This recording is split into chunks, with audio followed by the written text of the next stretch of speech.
Hey everybody, this is Russ from Metro Game Core. I got my hands on the Switch 2. I've had it for about a day at this point, so I want to do a quick impressions video. Now, believe it or not, this is the first time I've done a console launch video because my channel has not been around long enough to cover things like the PS5 or the Xbox Series consoles, so this is my first time really diving into one of the big first-party consoles. However, I do consider myself to be uniquely qualified to cover the Nintendo Switch 2 because my channel is dedicated to handhelds, and so I spent a lot of time thinking about screens and buttons and stuff like that, so that's what I want to cover in this video today. So from a hardware perspective, I'm going to treat this like any of the other hundreds of handhelds that I've tried out before to see how it stacks up against other things I've seen on the market. And then after I've had more time with the Switch 2, I will probably make a couple other videos. But as it stands right now, let's do some quick impressions. So grab your favorite snack and drink, let's go ahead and get started.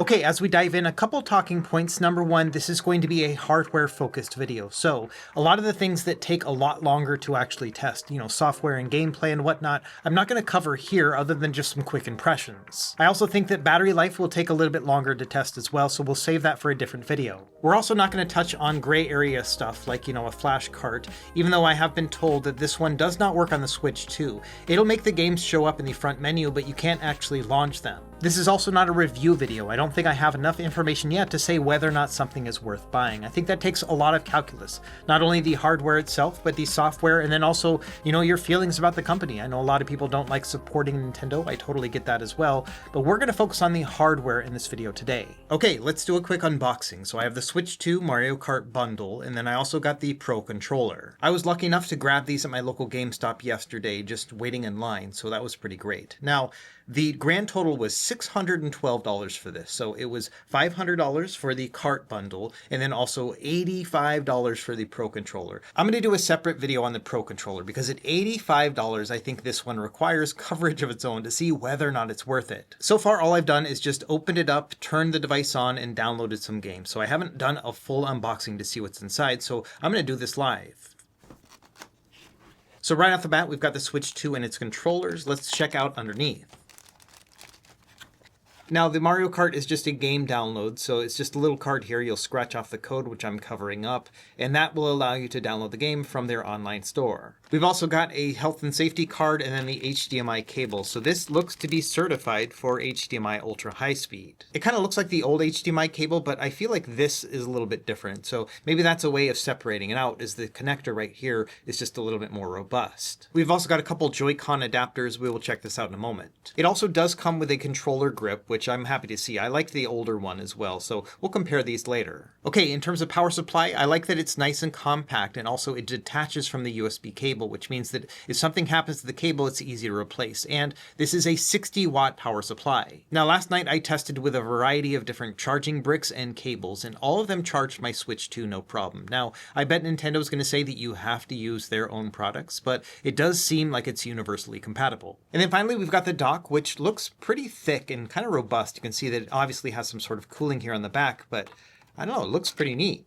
It's very similar to the original Switch, so we've got an AC adapter plug, our HDMI, and then our Ethernet. And then, like with the original Switch on this side, we've got two USB ports. It is kind of crazy that over all these years, they haven't made any significant changes to the dock itself. I know a lot of people have been calling this thing like a Switch 1.5, and those little touches to me kind of indicate that, yeah, this does feel a lot like the same. So I do like the fact that this is redesigned. It's got a nice round kind of look to it, but I don't know, it's not super exciting to me. At the end of the day, a dock is a dock, so I'm not sure what I was expecting, but a couple additional USB ports would have been pretty great. Okay, let's take a look at the console itself. I'll start with the tablet and then we'll talk about the controllers and everything else. Now, first impression with the Switch 2 is that it feels a lot like the regular one, just a bigger tablet, but there are a couple additional accents. The first thing I noticed is that it's very rounded at the top and the bottom, as opposed to the original Switch, which was a little bit rounded, but not this much. So you can see it is quite a bit more rounded compared to the older Switch OLED. Now, in terms of plastic texture, this one also feels very good. Like it has a bit of a matte texture to it, not quite grippy, but definitely doesn't feel slick. I'd say the original OLED is a little bit grippier, but it is also hard to tell because I've had this thing for a long time compared to this, which is brand new. Another thing that really stood out to me is this kickstand. I really like the look of it and the fact that it goes back so far, so you can lay it on the table and it looks very nice. And this is also where your micro SD card slot is hidden when you have it closed. Now the layout on the bottom is very different. We've got our 2 speaker holes right here, but then also we've got these 2 ventilation sections. I'm not sure if this is also for audio, but I assume this is for cooling. We've also got one of our 2 USB-C ports here on the bottom.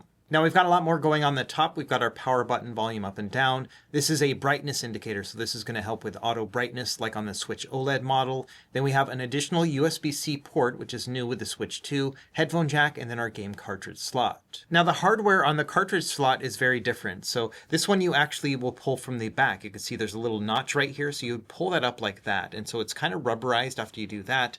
Then you'll put the cartridge inside and then clamp it down. It looks like there's a little bit of a holder here for the cartridge as well.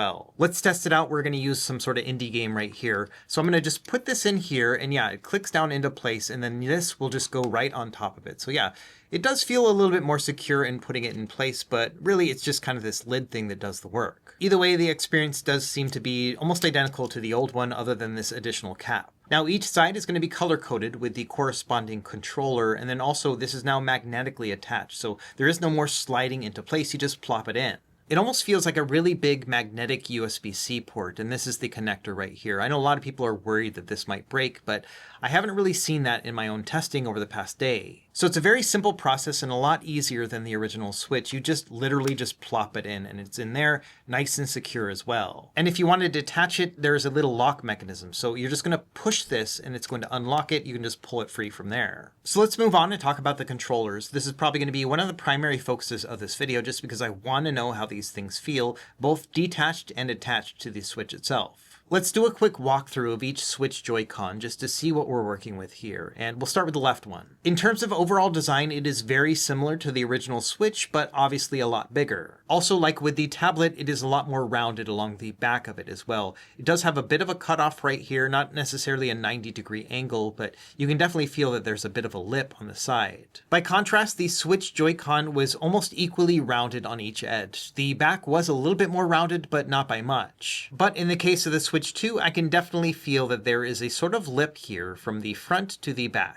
Let's talk about the analog sticks, which is kind of interesting. So they are larger in size than the original Switch Joy-Cons, but they do not stick out as much. It's hard to capture on camera, but yes, feeling them in the hand, I can definitely feel that the Switch 1 is more prominent. Now, I'm probably only noticing it because I am testing them side by side, but it's still something worth noting. Even though the cap is a lot larger, the mechanism still feels very same in that it just kind of flops over to one side or the other, as opposed to a true analog stick, which actually rotates at the base. Here with the Odin 2 portal, you can see that the stick itself actually moves around, so it's actually pivoting further down in the housing, and so because of that, we have a much wider range of motion with these Hall sensor sticks here with the Odin 2 portal. The Switch 2 mechanism just feels like the Switch 1 in that it just kind of flops over from one side to the other, so I don't feel like I have a huge range of motion. It's one of those things where I definitely will probably prefer some sort of third-party Joy-Con in the future. I will say that they feel a little bit smooth and more gliding than they did previously, so even though they have a more limited range of motion, they actually are pretty easy to move. Personally, I would have preferred a mechanism like this that has a wider range of motion, and then you can change out the caps very easily, so that way we can make it taller or shorter if we would like, but unfortunately, we just kind of have more of the same when it comes to the Switch 2. This is one of those things where it will take me more time to get used to it, but first impression here is that, yeah, it just feels like a little bit larger than a Switch Joy-Con, and that's about it. Speaking of larger, the face buttons are a little bit bigger as well. It's a very minor difference between the two. Much like with the joysticks, if you don't have them to compare to side by side, you might think they are very similar, but I can definitely feel that they are larger. I've never been a huge fan of the separated D-pad that we have on the Switch 2, but I totally understand it because, there are some people who do like to play in this sideways mode. The feel of the buttons is identical to the original Switch ones, so they have a light dome switch to them. They are audible but not loud. And the resistance is also very light, so I don't expect that people are going to have any problems with button fatigue over time. Now the layout of the shoulders and triggers has been changed. They are just bigger overall, so you can see the shoulders and the triggers are both wider. As far as feel, they're almost identical to the originals as well, so you have a very light micro switch here on the top, so again, not loud but easy to press down on, and then we have these digital trigger inputs here here with the triggers. So like with the original Switch, you're not going to have an analog input. It's either on or off. There's nothing in between. This might become a problem when it comes to emulating GameCube games. I'm interested to see how that all plays out with games like Mario Sunshine.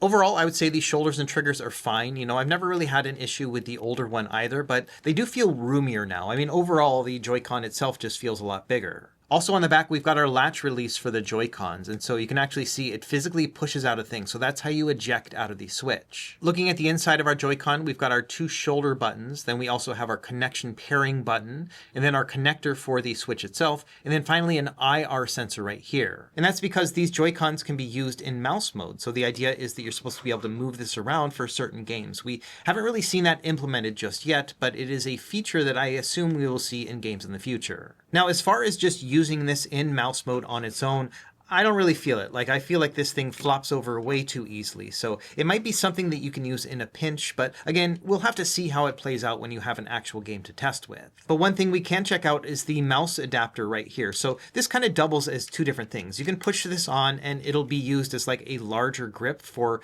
you know, when playing in sideways mode, but it's not that much bigger. There's 2 things that it does provide though, which includes a wrist strap. So if you're going to be playing something like, I don't know, Switch Sports, this might be handy. And then finally, it also makes it a little bit wider, so it's supposed to be easier in mouse mode. And it is a pretty big difference between the 2. Like, this one still can topple over if I push it, but it feels a lot more sturdy. So yeah, if I was going to be playing a game that had mouse mode, then I would definitely keep this adapter around because I think it's a lot better fit. And the way you remove the adapter is to use that eject button. It just kind of pops it right out. It'll be a similar setup with your right Joy-Con. You know, the buttons themselves feel identical to the D-pad, so they have that same kind of light dome switch connection. Let's talk about some of the menu buttons. So on the left side, we have our video capture button, again, like the original Switch. Then our select and start up top, which is the minus and plus buttons. On the right side, we've got our standard home button, but then also a chat button right underneath it. I'm not going to test the chat features in this video, but one thing I did want to note is that when using my Switch last night, you know, downloading games and whatnot, many times I accidentally pressed this one instead of the home button. So even though there is a slight difference between them, the home button actually sticks out a little bit more. It is something that I will have to get used to in terms of muscle memory because I just want to push the bottom button here every time. And so I just have to get used to pressing the home button up here instead. Now let's talk about this little controller grip thing. I really loved this on the original Switch, and so I'm happy to see that we have this feature again. Putting it together is super simple, so you just snap it into place, and so it's a very easy setup, and I love that fact. I think it's going to be great for like kids, for example. Now, one difference I noticed between the 2 is that, you know, the original Switch also had a glossy component to it here with the grip case, but it actually got covered up when you added the controller. And so everything else looked matte after that. Whereas with this one, it actually has the glossy part showing. And so that's a little bit weird and off-putting to me that it's glossy right here. I would rather it just kind of look as a single controller all at once. Now, one of my favorite components of the original Switch controller grip, which I personally used a lot, was that I loved that it actually had a full rounded feel to it, and it met the Joy-Con itself. So it felt like a unified controller when you were holding it. You had like a full circle here, and it did obviously feel flat along the front, but I don't know, overall it just felt like an actual controller, so I did end up using this a lot. Now the Switch 2 controller grip has a different kind of look and feel to it. It almost feels like 2 parts in one. So the grip itself actually goes and cuts off at a 90-degree angle right here, and that means that it doesn't actually meet the Joy-Con itself, so it doesn't feel quite as unified. It almost feels like an open-face sandwich, if that makes any sense, as opposed to just one big grip. I can also feel that gap as I'm holding it. Right here, there's just like no material there. And so it feels like, yeah, I've got like a single component with all the controls, and then I've got like a half grip on the back. So this actually feels less comfortable to me than the original one did. I think that I'm going to probably use this a lot less. At this point, I think I'd be more apt to try out third-party controllers than try to use this setup right here. And we will test out controller compatibility later in this video. Now, I wouldn't say the grip is a bad thing. It just feels a little bit less unified than I was expecting. And who knows, you know, that's one of the things about an impressions video is that maybe 2 weeks from now it finally clicks and that it actually makes sense. So those are the kind of things I'm trying not to make a snap judgment about. But right here, first impressions, I'm just not as impressed with the overall feel of this. It doesn't feel unified. But I do love the fact that attaching these is super simple. So I think anyone can do that, and then taking them off is equally as easy. So I do love this mechanism. It's very satisfying. So now let's talk about actually using this in handheld mode and when it comes to, things like ergonomics, weight, and overall size. And first impression here in handheld mode, yeah, this thing is large and very flat. Again, that was probably my first takeaway with the original Switch, but this thing is just that much bigger. And so here's a size comparison against the Switch OLED, which is not a small handheld. You can see that just how big it is altogether. I had my wife and kids try this one out as well, and they were all just completely surprised at how big the Switch 2 is. I'm not sure if the whole world is ready for a handheld that's this size. Now, when the first Switch came out, I thought it was massive as well. So maybe it's one of those things we're going to get used to. But man, even after using, hundreds of different handhelds, I was still very surprised Nintendo went with such a large handheld console with the Switch 2. Here's another example with the Switch Lite, and this is not a tiny handheld, it's 5.5-inch screen, but man, look, it almost fits inside of the tablet itself in the Switch 2. There is a huge difference between these older consoles and the new one today. It is surprisingly close to the Steam Deck in size. Now, you can see the tablet itself is about the same size as the screen on the Steam Deck. It's really just coming down to the fact that the Steam Deck has a lot more roomy controls, but really that's the major difference between the two. So once we see third-party controllers that will latch onto the sides of the Switch 2, I bet it's going to be about the same size as the Steam Deck at the end of the day. And one more size comparison here with the Odin 2 Portal, one of the largest Android-based handhelds we have on the market, and this thing is tiny compared to the Switch 2. I just can't get over how big this thing is. I think a lot of people are going to be surprised. Now, one of the things that makes this feel a little bit bulky is the edges on the sides here. You can see that the bezels are quite thick, kind of like the original Switch compared to the Switch OLED. I assume this is a cost-saving measure on Nintendo's part, because they will probably release a larger size screen like they did with the OLED version of the original Switch, so I'm not really surprised that it has these big bezels, and hopefully it'll be improved in the future, but it does lend to the fact that this thing does feel big and bulky. So that's probably my big takeaway of the size of the Nintendo Switch, is that, man, this thing is pretty darn big. Now, the screen is bigger. It's 7.9 inches versus 7 inches on the OLED, so it is definitely a more immersive experience when just kind of holding it and looking at it, but at what cost? Because this thing is very large. It's also a heavy console. It is 533 grams. That makes it nearly 100 grams heavier than the Switch OLED, which is not a light device either. To give you a better perspective, the Odin 2 Portal is 441 grams, and the Steam Deck is about 100 grams heavier. This one is 635 without any sort of shell or protector on it. Now, we've already talked a little bit about ergonomics and whatnot, but I did want to talk about my experience in just holding and playing this device over the past day or so. And there are two big takeaways for me. This is a flat and heavy handheld. When it comes to holding the device, a lot of the weight is going to go right here in the center of your palm as you're just kind of holding it like this. And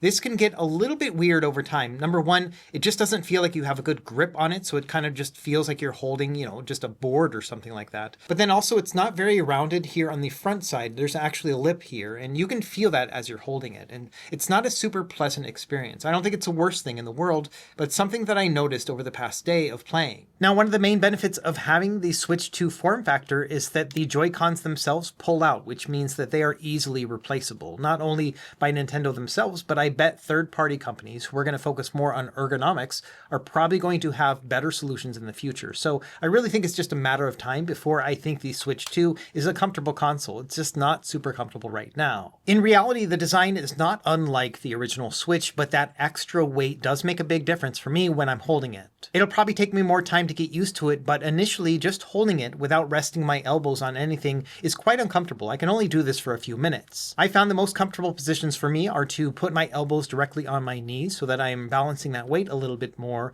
or just kind of leaning back and letting some of that weight kind of go into my arms as I'm resting against the backside of my sofa. And again, it might take a little bit of time for me to get used to it, but I'm really curious to see how younger people are really going to like this, if it's just too heavy for kids. Okay, let's do some screen testing, and number one impression here between the two is that this is actually pretty close to the OLED model. I think the reds are a little bit more prominent on the OLED one, but not by much compared to the LCD, so I think it actually looks very good.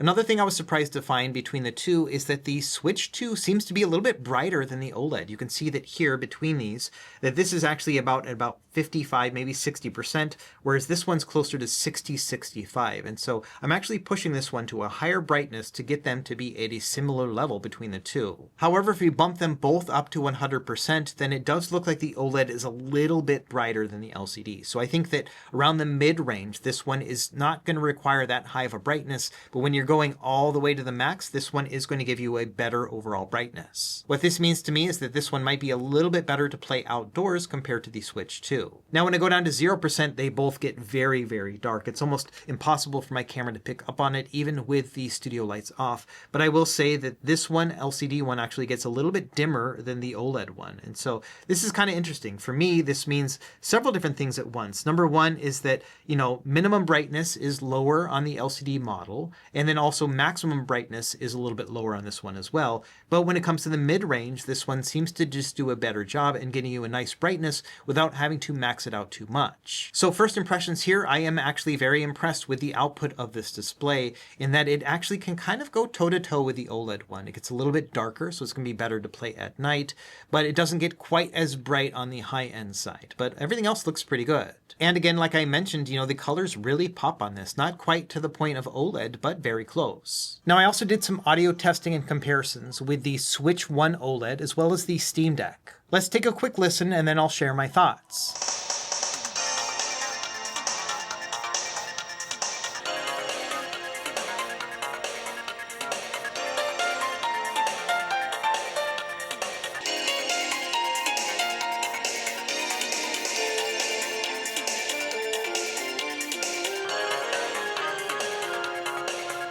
So I think overall the bass is more distinct on the Switch 2 than it was on the Switch 1, but it still has a bit of a muffled quality, especially compared to front-firing speakers like on the Steam Deck. So in the end, I would say they are slightly improved over the Switch 1, but definitely not best in class, especially at this price point.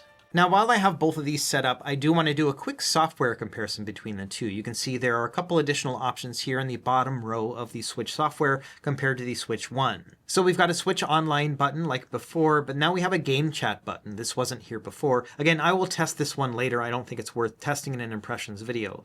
Now, the News button is the same between the two, just with a different icon. Then we have our eShop, again, kind of similar to there. We can also look at our photos, and then we have an additional one called Game Share. So Game Share is a technology that allows you to actually use one game across multiple devices. This is probably also outside of the scope of an impressions video. I want to have more time to test it with a variety of games, so this will be something that I will test out later, but it is kind of interesting. I like the idea of only having to buy the game one time and being able to play it with multiple people, so I do like that. After that, we've got our same controller settings, and then after that, we've got virtual game cards. Now, this is my studio Nintendo Switch. I've got multiple Switches, and so this one has not been updated with the system software, so I don't see it here, but I did update my home Nintendo Switch, which I also brought with me, and it has this option. So let's play around with this. Okay, so this is the home Nintendo Switch. This is the one that the kids use for the most part. You can tell by the Switch Joy-Con here on the left is just like completely rubbed down. Like they have just been going to town on this thing for years. And the crazy thing is that about a year or two ago, I actually swapped this out for a new one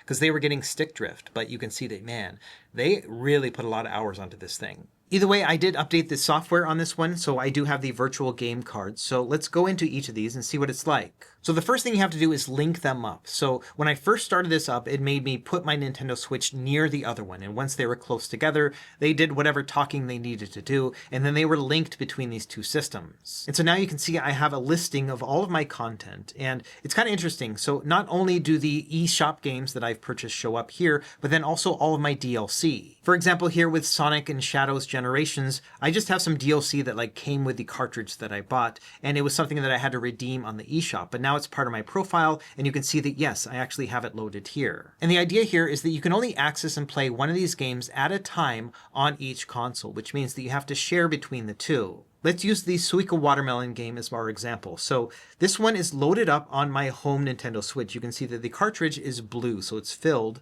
whereas on the Switch 2, it is an empty cartridge slot. So right now, my virtual game card is inserted into this Nintendo Switch and ejected from this one. So if I wanted to play it on the Switch 2, I would select the game. It's going to ask, do you really want to load it on the system? We're going to hit, yeah, man, I want to do it. And so it shows that, hey, this is loaded in your Switch OLED. You want to eject it and then load it onto this system. We're going to say yes. And after a moment, it will then insert it into this one. And if we look over here, the Suica game now shows it as being ejected on this side. Now, because I haven't downloaded this game yet, it's going to download it first. first, so this might take a minute to actually download the game, but yeah, that's exactly what we can expect. Now, with previous versions of this software, what you usually had to do is you had a home console, like the main console, and then the other ones would have to ping the internet to make sure that it was okay for them to play them. And that was its own pain in the butt. I remember, taking my Switch Lite on road trips, and then the kids wanted to play a certain game from the eShop, and I would have to tether my phone to the Switch Lite so that it could go into the internet, and then check that it could play the game before I could actually load it up. So that was kind of a pain to do. The virtual game card thing is supposed to alleviate that issue, and time will really tell whether or not this is going to be very user-friendly over time. Right now, it seems to work fine. I mean, I never really are trying to play the same game at once on two different consoles, and so it makes sense that I can eject it from one and then insert it into the other. But that process is going to require at least one of these switches, the one that you're downloading it to be online first. Now let's try the process again, but this time I'm going to turn this one offline. So I've already gone and turned on airplane mode. So this one is not connected to the internet, but now I'm going to try to insert this game card from this one, which still has it inserted. And going through the process here is going to be exactly the same as we saw before, but now it's connecting to the internet. So I'm curious to see what's going to happen here. And sure enough, it did take a while to actually get to this screen, about maybe a minute, but it's saying that, yeah, you cannot load it because the other one is offline. I was hoping that I would be able to insert it in here anyway and then be able to play this, and then also while this one is offline to also play it. But it doesn't look like this is going to work. And so unfortunately, yeah, it does look like you can only play it at one at a time, and you have to have both of them connected to the internet to actually make this handoff. And so those are my impressions of the OS experience so far. It is very familiar to what it was previously in that, the layout and everything else is the same. There are a couple new additions like the virtual game cards, but overall it's going to be a very easy transition for most Switch 1 users. Okay, let's talk about accessories really quick. I've got a couple that I've gotten in the mail so far, but I'm expecting a lot more in the next couple weeks. And so I will probably make a dedicated video about this sometime in the future, but I wanted to show some of the highlights that I've seen so far. Let's talk about storage first. So the Nintendo Switch 2 is only going to work with microSD express cards. This is a new technology. So your old microSD cards are not going to work on the Switch 2. These cards are a lot more expensive too. It's about $60 for a 256 gigabyte card from SanDisk. Now I also picked up this card as well. It's called ONN, and it's basically Walmart's own proprietary brand. It's kind of like Kirkland's Signature, but for Walmart. The thing that was interesting about the ONN card is that this is a 512 gigabyte capacity, but it was the same price as the SanDisk. So what I'm going to do for the next couple weeks is I'm going to test this one and see if it actually will work really well with the Nintendo Switch. And if that's the case, then it might be worth getting something from a cheaper brand as opposed from a more reputable brand like SanDisk. The prices on either of these microSD cards compared to the regular cards are pretty crazy, but I'm hoping that at least this cheaper one will work out fine. Now, so far, two companies have been sending me stuff, TomTalk as well as JSOC. So I'm assuming here they got the dimensions of the Switch 2 and just started going at it and making accessories ahead of time. So I've got a screen protector that I'm going to try out, as well as some cases that I think are worth checking out as well. Now, I've always been a big fan of these TomTalk style cases. I've got one on my Steam Deck as well as my ROG Ally. These are kind of like water resistant. They have a really nice material to them, which is a little bit rubbery. And so I've really liked these cases in particular from this company. The cases are also relatively form-fitting, and so they're not super thick either. So TomTalk usually has made some of my favorite cases for the Nintendo Switch,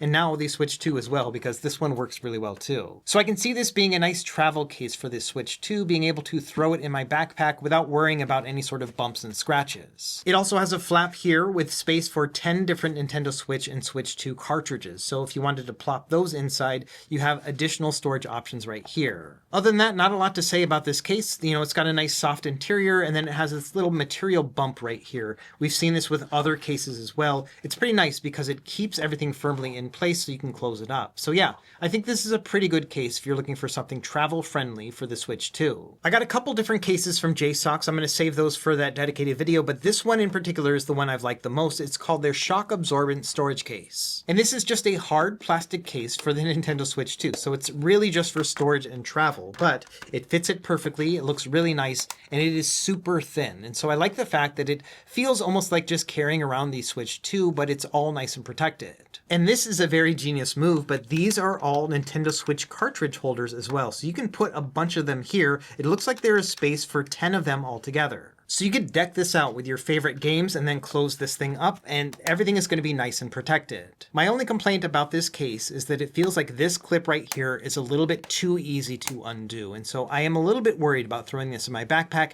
and then something else in the backpack catching on it and opening it up. And so I wish this was a little bit harder to actually open so that it felt a little bit more rugged. So really either of these two cases are pretty great. It really depends on what you're looking for. If you want something ultra slim, then I think that this one from JSOX is a little bit slimmer. But if you want something that's a little bit more well protected, I think the TomTalk is going to be more secure because it has a zipper enclosure. Either way, like I said, these are not the only cases in the world, and so I will save a lot of that other stuff for a future video, but I'll leave these two linked down below if you want to check them out. Now going back to the screen protector, this is also super simple. So it's got a little applicator thing right here, which will create the bezels perfectly for you. So all you have to do at that point is just add the glass itself. You've got some cleaning wipes right here.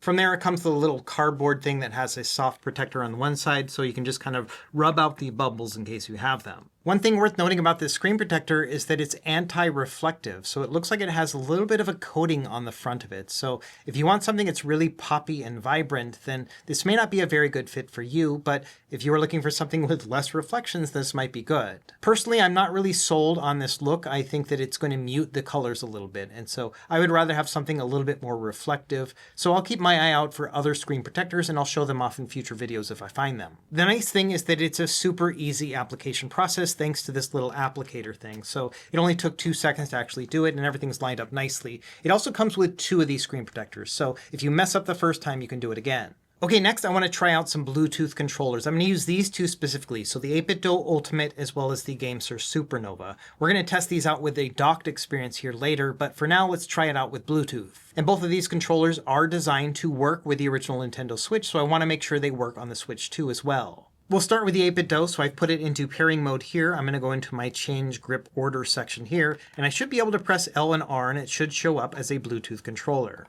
Now, strangely, it is looking like it should work. You can see it has a solid light right here, but it's not being registered on the Switch 2. So my assumption here is that this is not going to work. Now, the GameSir Supernova worked absolutely fine right from the get-go. All I had to do was switch it into Bluetooth mode on the back, and then press Y and home to go into switch pairing mode. Now, one of the nice things about this controller is that the faceplate is detachable, it's just magnetic, and you can swap out the buttons. So if you want an actual Nintendo layout, you can do that very easily right here. So now this is actually like a bona fide Nintendo Switch controller, which is pretty great. So from a Bluetooth perspective, I feel like the GameSir Supernova is probably a better fit from day one. And, you can swap out the buttons, which is great. It's only about $50, and it comes with its own charging dock as well, which can connect as well when docked. Speaking of which, let's talk a little bit about the docked experience. Now, it just behaves exactly like a Switch 1 dock. So you plop the Nintendo Switch into the dock itself, it's going to connect via HDMI to your TV or monitor, and then it'll display everything on there. Now, the docked experience is probably going to take a lot more testing too, because there are things like higher resolutions and frame rates when playing it in docked mode. So that's going to take some time to really assess. Now, I also tested these same controllers in docked mode using their built-in docks. This is one of the reasons why I wanted to test these controllers. Unfortunately, the 8BitDo Ultimate still does not connect, but the GameSir Supernova does. So again, if you're looking for a Nintendo Switch 2 controller that doesn't break the bank and has its own charging dock, then I think that the GameSir Supernova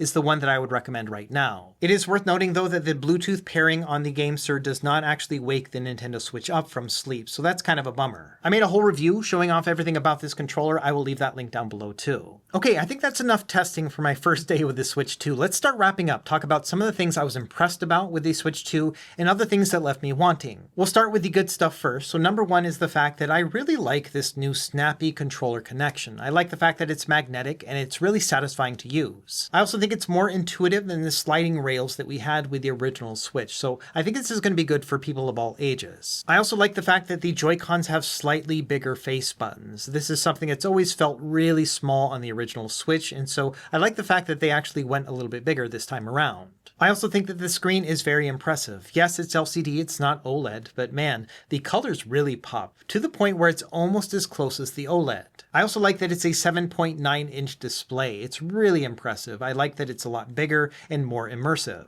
I still want to test a couple other things like the actual refresh rate and things like motion clarity, but as it stands right now, at least in my first day impressions, I think that the screen is very good. I also like the new kickstand design. Now, I actually really liked it on the OLED that it went across the entire back panel, but I like that this one feels very secure, but it's not super big. It feels like the kickstand is made out of metal too, so it is a very sturdy option. So I'm probably going to be using this kickstand a lot in the future. And in general, it's also a very easy onboarding process with the Switch 2 because it's a super familiar experience. The OS and everything else just feels like the Nintendo Switch. It feels more like a revision than an actual new console. Now, of course, it's not all sunshine and rainbows, so here are a couple things that I'm not super impressed about when it comes to the Switch 2. So number one is just the overall ergonomics. It feels very heavy and flat. Now, the original Nintendo Switch was pretty heavy and also pretty flat too, so it's not really a new thing, but it just is more prominent because this thing is heavier. And to be fair, it's also a temporary problem that will have solutions coming in the future when third-party controllers and cases and other grips will come into play. Another thing that I was hoping Nintendo would improve over the last 8 years since the first Nintendo Switch launch is the Joy-Cons, specifically with the analog sticks. The caps on the sticks are larger, and the sticks themselves feel a little bit smoother, but that's about it. There have been a lot of updates to joystick technology, even with smaller sticks over the past 8 years, and I was really hoping Nintendo would make use of that, but unfortunately, it's just more of the same. Another technology that has greatly improved since the first Switch has been DisplayPort Video Out. I was hoping that either one of the USB-C ports would provide a standard USB video out, but unfortunately, it does not appear that they do. Now, it's not a huge deal because the Switch 2 is dockable, and obviously they want to keep it within their proprietary system, but having standards that fit with everything else would have been great. And overall, I think my biggest takeaway in terms of dislikes here is the fact that the Nintendo Switch 2 kind of feels like it lacks some innovation. To put it another way, the Nintendo Switch 2 kind of feels like an evolution from the Switch 1 as opposed to a revolution, and often we think of Nintendo's products as being revolutionary. And I've been here since the beginning. We got the NES back in 1985, and it revolutionized our home console experience, just like it did for almost everyone else in the world at the time. And we've seen a ton of revolutions since then, including like the analog stick era that was ushered in with the help of the Nintendo 64, and then of course all of the motion stuff that we got with the Nintendo Wii. And the Switch itself was kind of revolutionary in that it got away from the idea of having either a handheld or a home console system. You could have them all in one. But when it comes to the Switch 2, I really have not seen a lot change here. A lot of people are making the joke that it's a Switch 1.5, and honestly, after my first day with the device, I can't argue with that. It may be that the mouse mode on the Joy-Cons are a really neat feature, but it didn't come with any launch games, so they're not putting a lot of stock into that. And everything else from a hardware perspective just seems like a slight upgrade. We've got a better chip on here. That needs a lot more testing, but everything else, again, feels like more of the same. To put this into context, yesterday I spent about half of my day waiting in line to get the Nintendo Switch 2 at our local GameStop. It was a fun experience. I love being there for like the midnight launch of things. I brought one of my sons with me, and so he experienced that as well. So that was a really fun experience for the both of us. And I've done a lot of those launches over the years. I remember going to that exact same GameStop back in 2005 for the PSP. I remember going to a different GameStop the following year for the Nintendo Wii, and all of those were really fun experiences to kind of wait in line with other people who are like-minded to get their hands on a new console. It's all very exciting. But I would say that among all of the launches that I've been to, this one was probably the least exciting because as soon as I got it home and I turned it on, I was like, oh, yeah, it's a Nintendo Switch 2. It looks like the Nintendo Switch 1. And some of this is not really Nintendo's fault, but a reflection of the gaming industry. I mean, the Xbox Series and the PS5 were not revolutionary on their own either. So if anything, it feels like we're getting a little bit more entrenched into our various different lanes, and the Nintendo Switch 2 knows exactly what it wants to be, which is going to be a handheld and home console gaming hybrid that is more family and multiplayer focused. And they've had a lot of practice with the original Nintendo Switch getting to this point, and so it does make sense that they're just iterating on the successes that they've had before. So that's really going to be about it for this video. Let me know what you want to see in future videos. I got a couple ideas. I'll bounce them off you right now. Let me know in the comments if any of these make sense. So number one, I've got that Pro controller, so I want to do a review on that. I also want to test some battery life and see what this is like in handheld mode over an extended period. I'm also thinking about checking out some games. So we've got the enhanced versions of the Zelda games and how those fare versus the others. Those will be more game-centric reviews, so let me know if you want to see those. We've also got a couple software options that I think are worth exploring, including the game share function. So that's the idea of using one single game across multiple different consoles. There's also a lot to talk about when it comes to game chat. I tested this out a little bit earlier with Bill from Nerd Nest, and so we checked this one out and just saw if it worked, and we were really impressed with the voice isolation options and the fact that even when playing music in the background, I only heard his voice, so that was pretty cool. And then finally, with the Nintendo Switch Online Expansion Pack program, which I think is $80 a year, that one comes with Nintendo GameCube games that are emulated on the Nintendo Switch too. So I'm thinking about maybe doing a GameCube emulation showcase to see how it fares compared to other options on the market. So that's what I'm thinking about when it comes to the Nintendo Switch 2. Let me know what you think in the comments down below. As always, thank you for watching. Be sure to like and subscribe if you found this helpful, and we will see you next time. Happy gaming.